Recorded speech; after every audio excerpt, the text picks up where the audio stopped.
जय जगन्नाथ नमस्कार। आपण माने जानती ओडिशा रे प्रथम थर पाई प्रवासी भारतीय दिवस अनुष्ठित होबाकू जाउछि। जनवरी 8 रु 10 तारिख पर्यंत विश्वर कोण अनुकोण रे रहुतबा भारतीय माने ओडिशा आसुछंती। अनेक वर्ष परे आम ओडिया माननक पाई यह एक अपूर्व सुजोग।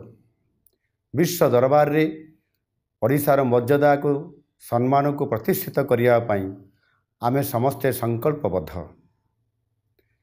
यही 3 दिन पर्यंत समस्त अतिथि माने भुवनेश्वर रे रहिबे एवं अनेक पर्यटन स्थल को मध्य बुलिबा को जिबे। तेणु मु आपण मान को निवेदन करुछि, आपण माने एही समय रे आमर प्रवासी अतिथि माननकु स्वागत करंतु और यथोचित सम्मान प्रदर्शन करंतु।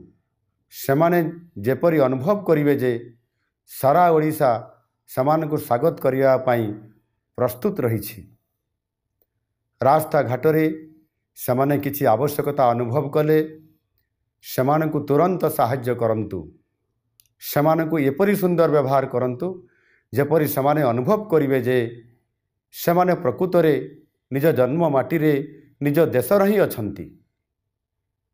एही समय रे आमर रास्ता घाट परिष्कार रखिबा मध्य आमर दायित्व। आमर संस्कृति हेउछि वसुधैव कुटुंबकम। सारा विश्व को आमे परिवार भली देखु। प्रवासी माने तो सहजरे आम निजर।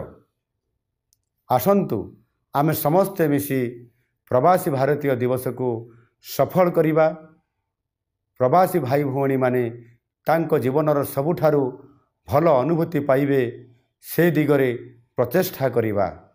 वंदे उत्कल जननी भारत माता की जय।